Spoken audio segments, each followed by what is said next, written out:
change the conversation. Miss, are you No. working with adopted children? I'm Are you talking looking right to now. help those kids in need? Darling. What is Yes, your I obsession? am. Oh, I have to say, Alexandria. What are you Just doing? last week. Well, Alexandria, if you since last week, we were okay, talking I'll about let you know. Catholicism. I've been abroad to Nigeria, to Ebom State, where there are children absolutely being tortured by their parents and family members because their pastors, their Christian pastors, are telling them that they're evil witches. Okay, I'm going over there to the orphanages. I'm helping them. I'm teaching them English. I'm showing them love. What are you doing? Where do I begin, sweetie? We're being talked to like children, despite the fact that we're adults, and we can talk about what we'd like to talk about. Wait, hold on, Alexandria. You want to talk about it. Admit that you want to talk about it, and you're upset. Yes, I love talking about gay shit, penises, and testicles. You want to talk about That's what we do in here all day long. That's all. What's that then?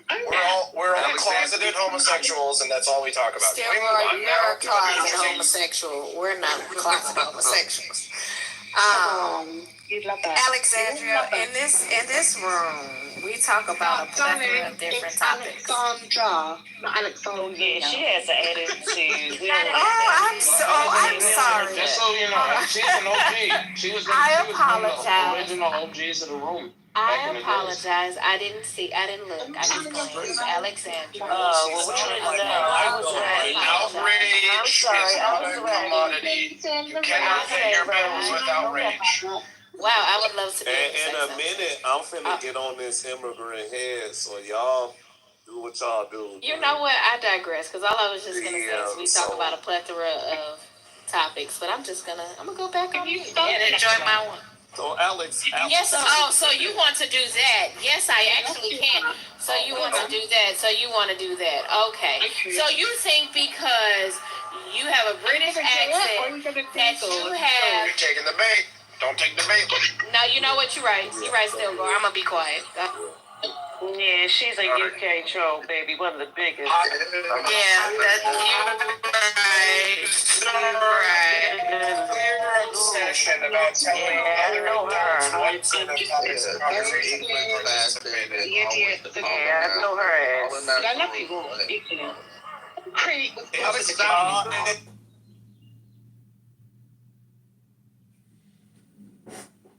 Wow, they kicked me from that room? You must know it's me somehow. Right, like protest zones are. I don't know how anyone has time to spend. I don't even know how the faculty have time to get involved in these protests. It's, to me, one of the biggest things that comes out of this is time budgeting and like, are kids even spending any time in the classroom? What are they wasting their time on? What are they studying? I think it's opening a can of worms that is really not putting higher ed in a good light. So that's one thing.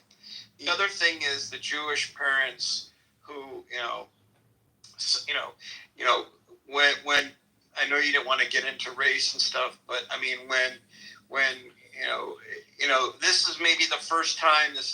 I have a red bar. This is like the first time that they've ever experienced anti-Semitism is actually through their own kids' experience, at least the parents of college-age kids today. And, they have no idea what African Americans, Latinos, again, I know we didn't want to get into race, but or racial issues, but, it's like people have been dealing with harassment and bullying for a long time. This is getting national news, and yes, it's affecting many campuses, but it's just surprising that it's like, they just make it all about them. Like, for example, and I'll land here. I mean, people are asking, should my kids not apply to such and such medical school, for example? I mean, it's like, it's so ridiculous. It's like, if you're privileged and fortunate enough to get into medical school and ostensibly smart enough, you aren't going to pick, you shouldn't pick your school based on, a culture war issue that, may or may not affect you ever while you're, studying. It's like, it's just so weird to me. There's so many things. You could get harassed and beat up by your roommates. You could, have someone living nearby that, is abusing drugs, and that could be problematic for many people in their proximity.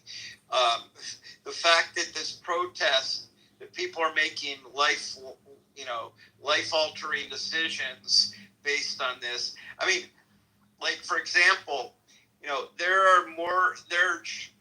I think a few more Jewish students at Columbia than there are in the entire student body of Swarthmore College, which came up in the news recently because of this as well. It's like, if kids at Swarthmore can handle it, because there's only like 300 Jewish students and 2,500 students there, I'm sure that if you go to Columbia, you can find your way. It's a big enough campus that you cannot run into a protest if you don't want to. Now, granted, they may be, throughout the school and really harassing people, but, it can't be, it's not sustainable, right? Like, focus on school.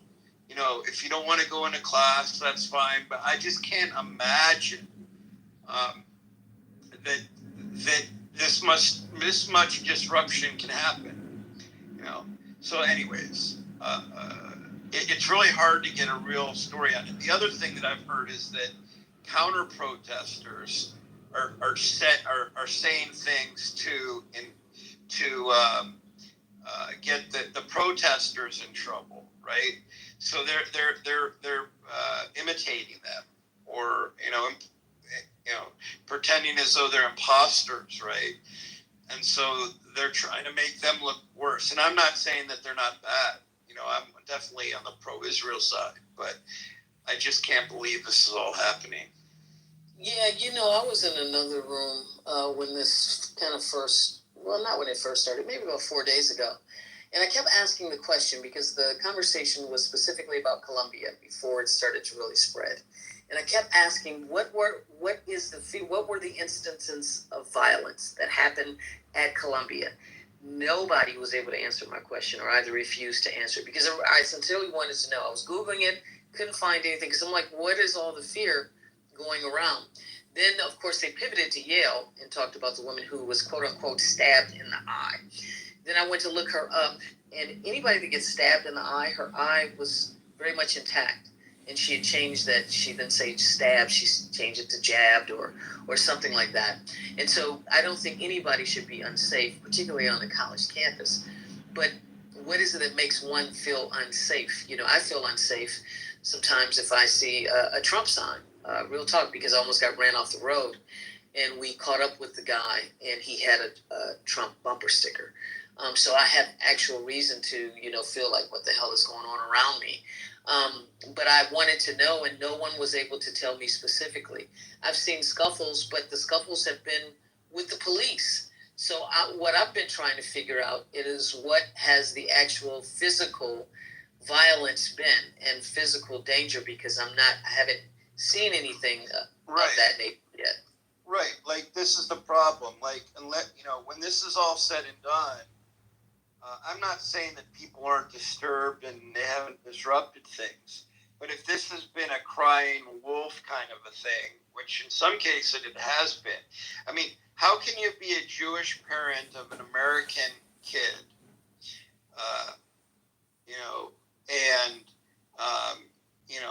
be as up in arms when there are Israelis sending their kids into battle?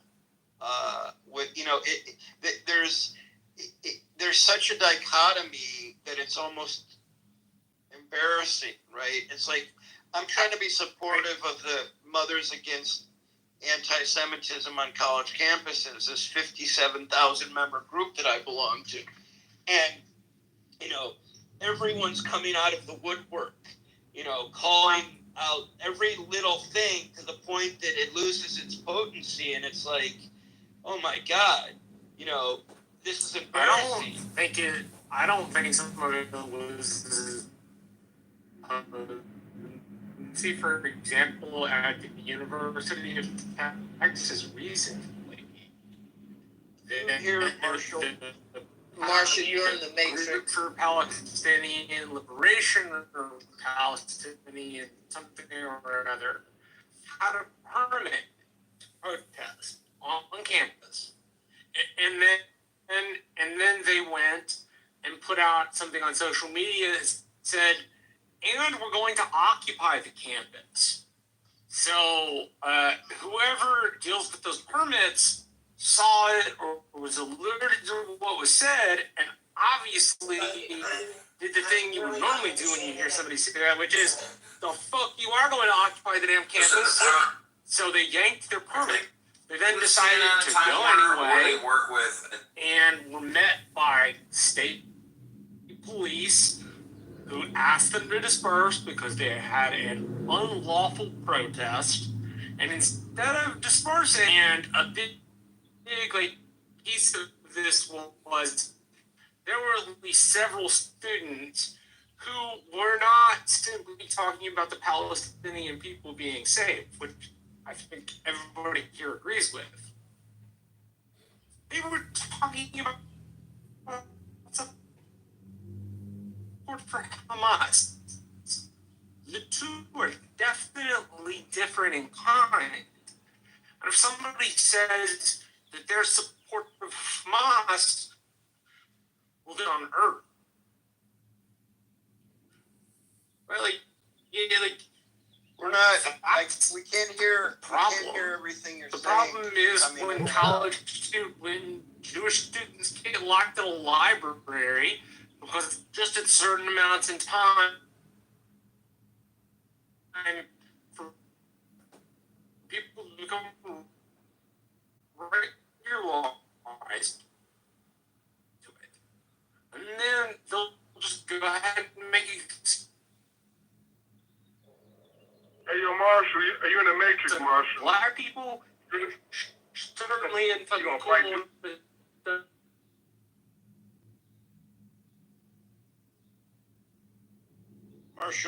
Marshall.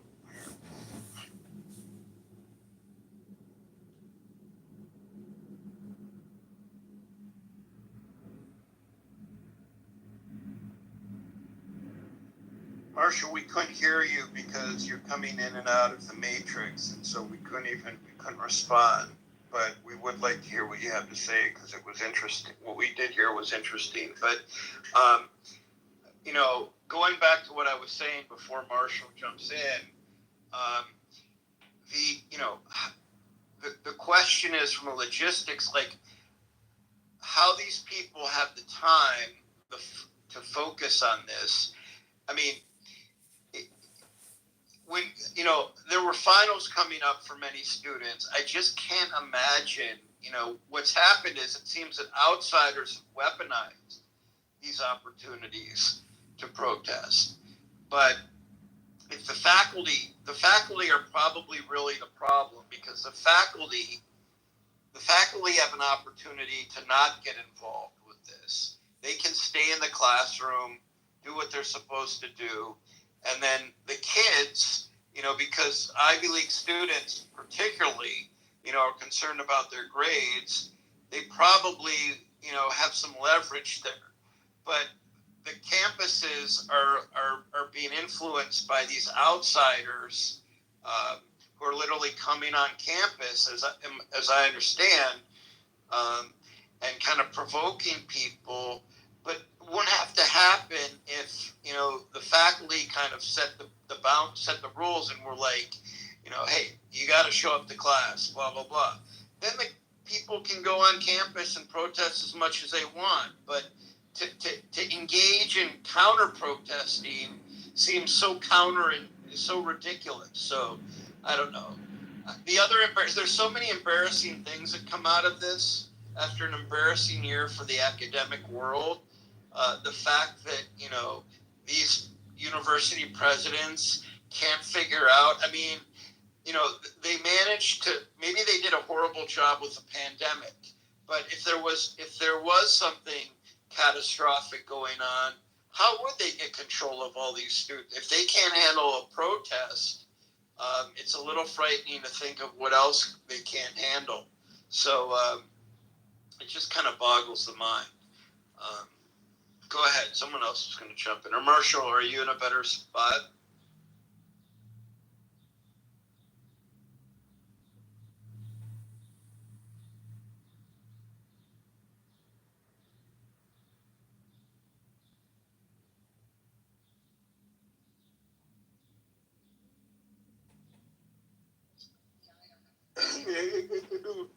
To your earlier point, there are bigger things like alcohol deaths going on campuses, or even rape that goes on campuses. Like, no one is ever up the Jewish kids being harassed to any extent. They shouldn't be harassed at all. It's like there are a lot of things that could be protested. That's not true. They changed the law federally. Okay, go ahead. States have changed their laws on campus to deal with sexual assault. There was a concerted action met when this was brought up under Title IX. Like, it's not like nobody was doing it. We spent quite a long time in the country doing it.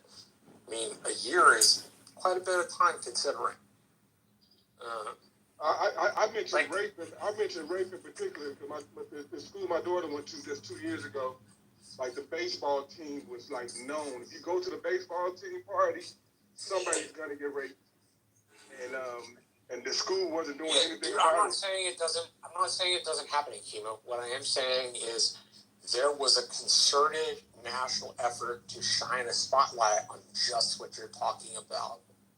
When people are saying they have issues with pro-Hamas protesters, or whether they have issues, say, get surrounded in a library, like, that's the kind of stuff they're talking about. They're not talking about the average person waving a sign who says they don't like Israel. Right? They're talking about things that actually make the students feel unsafe. And I'll be very frank. Marshall, one second. Earlier, I don't know if you knew that you cut out a lot. We didn't get a lot of what you were saying. We heard you say something about pro-Hamas, but we didn't get the full thing that you were saying. And we missed what I was trying to say was at the University of Texas, they did this plan for protests. They got a permit from the university to hold the protest, and they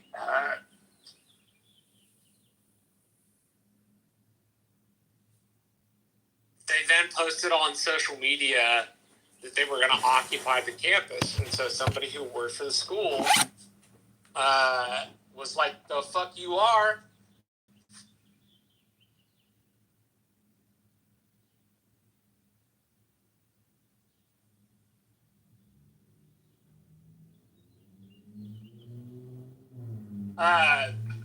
So they got on social media, so they were going to occupy the campus. The person in the office who authorized it, somebody saw it or brought it to their attention, and their response to this, "The fuck you are going to do that."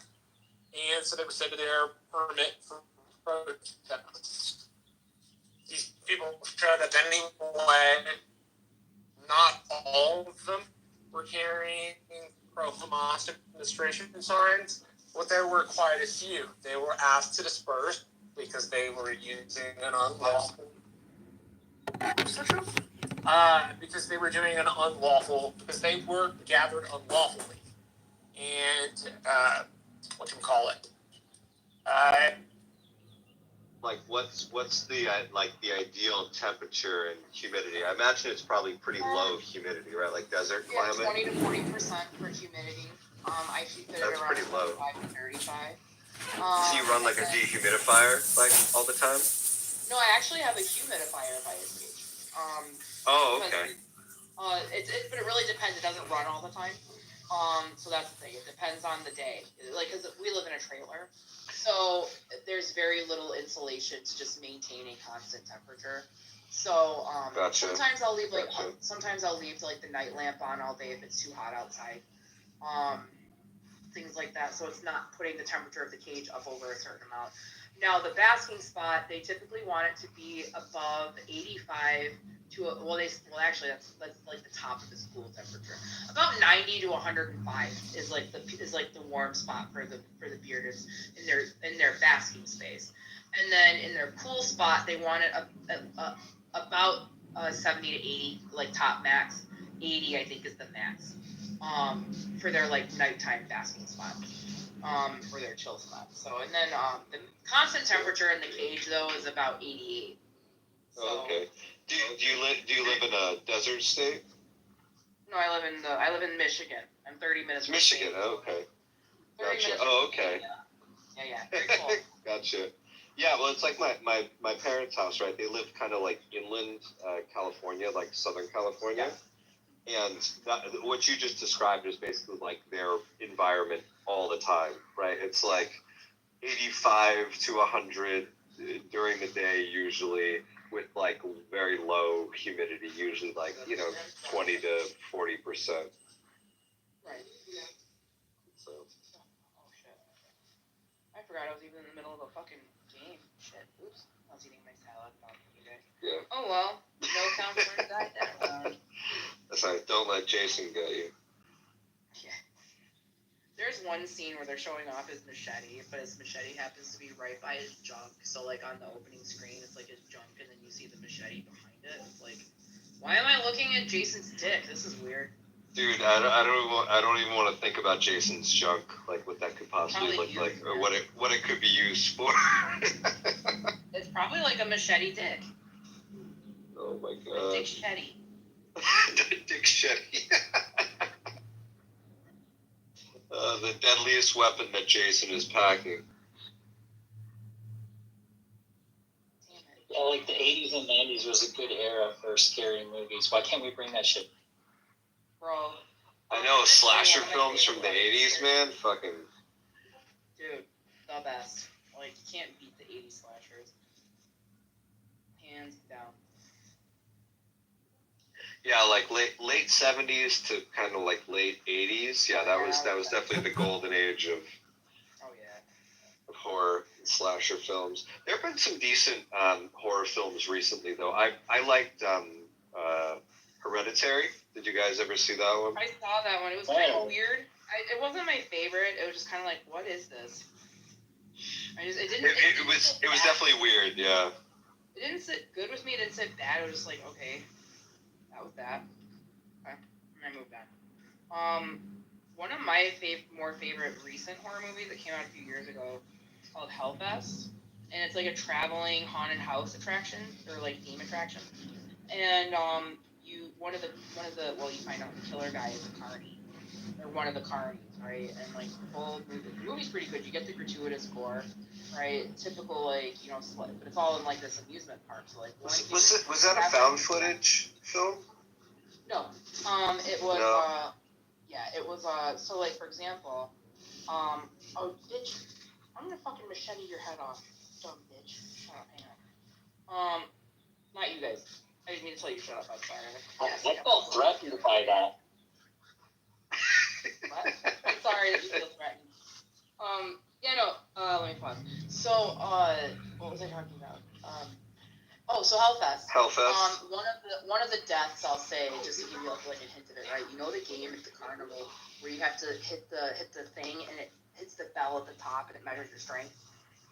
Yeah. Where you hit it with like a hammer, like a sledgehammer or something, or like a mallet. Yeah. Kid got his head crushed and the killer hit the bell. Yay. So that was pretty gratuitous. But the ending, it was all worth it for the ending. And I won't spill that, but like you have to watch it till the end. The ending, it was like, what? It was just nuts. So anyways, pretty good for what it was. I mean, it was the typical gratuitous teenage slasher, or like gore. They're all dying. Like two girls are supposed to go to like Egypt or something, like on this like trip, right? Or no, they're going to Italy or Spain. I can't remember. I think it's Spain. Oh my god, I can't wait for a girls trip to Spain. We're gonna go meet this hot boy at the game or at the amusement park, and then they die. Except one of them doesn't. But yeah, so that's the whole like the typical teenage, murder trope. It was good. It was actually really good. And again, it was the last 5 minutes that got me. So I would suggest it. Yeah, one of my favorite favorite B horror franchise is Evil Dead. Specifically Army of Darkness. But Freddy vs. Jason's really good too. Like, for being as garbage as it was for an early 2000s flick, it was actually like, it's one of my favorites. It's so campy and it's so good. Yeah, I kind of quit on the Jason and Freddy franchises. Those are my two favorites. A while ago. They're my two They favorites. kind of went downhill after a while, yeah. No, Yeah, the early ones were good, right? Up through maybe number 5, right? Like both of them were pretty good, but after that, I felt like they went Jason downhill. number 6 right now, or part 6 Jason right now. I remember I watched. Oh my God, which Jason was it? Where he's in like outer space, like he's on a fucking spaceship. Yeah, that was just fucking terrible. That was like one of the worst movies I've ever seen in my life. I've never seen it, and I don't know if I want to because I've heard Oh it's my bad. God. Yeah, I know. It's like by far one of the worst movies I've ever seen. Well, at least we can take some solace in the fact that Michael Bay didn't direct it. There would have been explosions everywhere. That's fair. Yeah. No, I like the older horror. Honestly, even up through like the 90s, right? Like Candyman. I thought Candyman was good. I never saw Candyman yet. I have not seen Candyman yet. Oh, you should watch it. The old Candyman. Yeah, Good. I want to start a YouTube channel where I watch different movies. It's gonna be called Killer Dads with Dads. And the whole point is Nice. I read the little synopsis on the back of the case or whatever. I smoke weed and I want to talk about the cinematography, the director, the actors, the actresses. Like their for example, the directors film their cinematography, right? So this director in particular likes to use darker colors and he likes to use more muted, tones and things like that because it gives the essence of that. Like for example, right? But I'm gonna get high, watch the movie, and then I'm going to maybe do a reaction or scene or two, and it's gonna be all rated on a Sexy Goldblum scale. So for example, Jurassic Park gets 69 out of 10 Sexy Goldblum because Sexy Goldblum comes from Jurassic Park, and that only makes sense, right? So everything's gonna get rated on a Sexy Goldblum scale. It'll be like Jeff Goldblum with his shirt open, laying on the yeah. I should get a little trophy of him in gold on that, and then Yeah, exactly. Here you go. Here's your Sexy Goldie. Oh my God, it's gonna be a new award. It's gonna be a new award to Goldies. Can't wait. Joshua, get up here, you son of a bitch. They then posted on social media that they were going to occupy the campus. So somebody who worked for the school was like, "The fuck you are." No, you're good. What else are we gonna fucking talk about? Oh. I looked at the menu you posted, and there's one burger where the buns are grilled cheese sandwiches. So It's kind of on it's like a burger where on the campus, the person in the office authorized it. Somebody saw it and brought it to their attention, and their response to this, "No, fuck, you are going to do that." And it's been sitting there for you that anyway, not all of them were carrying pro-Hamas demonstration signs. What they were required to see, they were asked to disperse because they were into I'm telling everybody that my car accident. because they were doing it unlawful, because they were gathered unlawfully. And, what you call it? What's the ideal temperature and humidity? I imagine it's probably pretty low humidity, right? Like desert climate. 20 to 40% for humidity. My humidity Pretty low. is very high. So you run a dehumidifier all the time? No, I actually have a humidifier. Oh, okay. It really depends. It doesn't run all the time. Depends on the day. We live in a trailer, so there's very little insulation. It's just maintaining. So sometimes I'll leave I lamp on all day if it's too hot outside. Things like that. So it's not putting the temperature of the cage below a certain amount. Now the basking spot, they typically want it to be 85. Well, they actually about 90 to 105 is like the warm spot for the beers. They're masked fully. And then in their cool spot, they wanted about 70 and 80, like top max. 80, I think, is the max. For their like nighttime basking spot. I'm trying to think of a single argument that I can the constant temperature in the cage though is about 80. Desert State. So, Iran has many scientific truths to it, truths that are undeniable. Many scientific facts were kind of like positive by the Quran. Science was never invented. What you just described is Muhammad, like their environment all the time, right? It's like 85 to 100 during the day, usually with like very low humidity, usually like 20 to 40%. How could he possibly have known these things before science? Therefore, God must exist.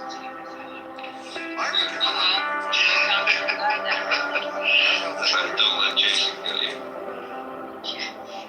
There's one scene where they're showing off his machete. What does the machete have? This be right by his jaw. Or I mean, for fuck's sake, the other thing too that's so fucking obvious to me, right? Even if you could read Why am I looking at Jason's transmit this message, obviously it's something you're right. You don't even want to think about Jason down, right? And that's what it could be used for. It's probably like a machete. The same thing with Christianity, right? The Council of Nicaea, they were like, take shit. We're gonna leave the Gospel of Thomas because that shit's like deadliest weapon that Jason is like they picked and chopped and cut until they got something that was like working, right? This was a good yeah,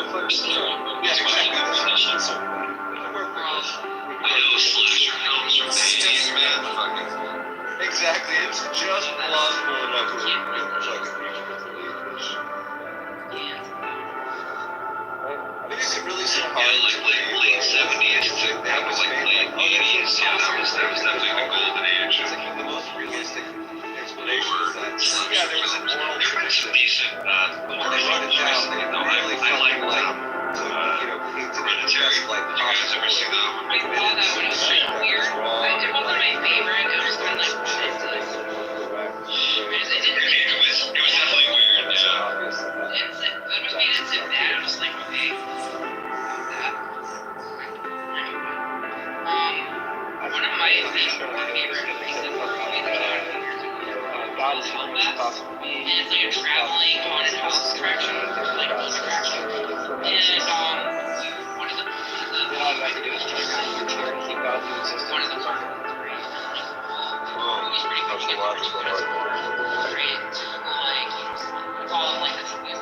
or how would this there's either the God worldview and not God worldview. In order for intelligibility to exist, God must ground our worldview.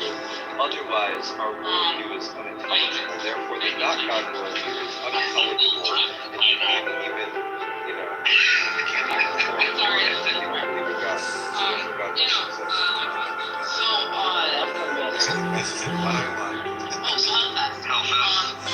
One of the deaths, I'll say. Oh, I was hoping you would ask me to defend it. It's like a million fucking logical fallacies. It's like every logical fallacy. Yeah, we hit it with like a hammer, like a sledgehammer or something. It got his head crushed and the killer. I was hoping you would ask me to defend it because I would just say it was all worth it for me. And I won't spill that. Like, having watched the ending, it was like, anyways, pretty good for what it was. I mean, it was the typical gratuitous teenage slasher, girl dying. And like two girls are supposed to go to like Egypt or something, like on this like trip, right? Or no, they're going to Italy or Spain. I can't remember these things. Oh my god, I can't wait for a girl trip to Spain. We're gonna go meet the top boy at the gate or at the amusement park. I think they know what it is, right? That's the thing. I feel like they know. The typical teenage. That's kind of the point, right? Is that they're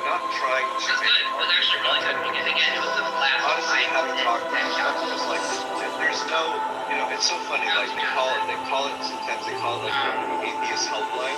Right? Yeah, one of my favorite trash talk. They just fucking shout you down and like kick you out of the room, right? Like there's no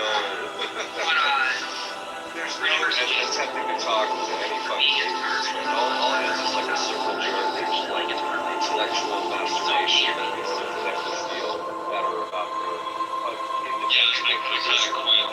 The Jason for the franchises a while ago, but they kind of went downhill after a while. Yeah, the early ones were good, right? Up through like maybe number 5, right? Like, I feel like it was after that. Christian apologists, right?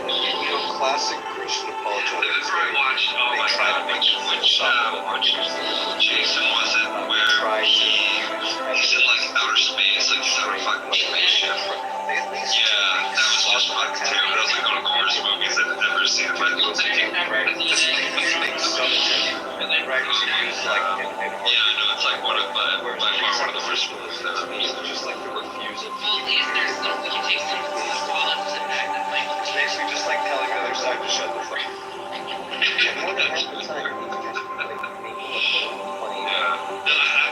like the older, even up through like the 90s, right? Like Candyman. I thought Candyman was good. I never saw Candyman yet. Bro, like what? You should watch the older Candyman. Yeah, I actually I'm gonna start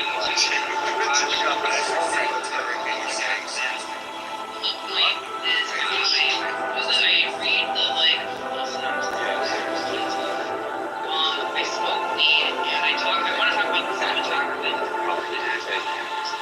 Like they're like for example the directors like film cinematography, right? So like this director How many times have we heard Darth say that his entire purpose is to shut the atheist up, right? Well, inevitably, it got to the point where he couldn't do that. So in order to shut them up, he had to remove himself from the conversation completely. That's how he shuts up. And I've never seen him actually defend his position, ever, at all. I've never defended his position. He had a conversation with Ozymandias years ago, where Ozzy was like patient enough with him that he actually got a little bit of like common ground finding and a little bit of explanation from Darth, like more than most people do. I feel like from what I've seen, I haven't watched much because I haven't been able to stomach it. It's really like not what I want to do with my time typically. But like I watched a couple videos of like these pre-subs, and typically what they do is it seems like they first spout, a bunch of bullshit about, God being sort of the ground for intelligibility. And then they immediately try to like put the burden of proof on the atheist, right? And say, well, against Jew people, there's a big number of them. They are just against the war, but there is a huge misunderstanding. Like I believe some of them, they don't even have a Jew friend. They don't know how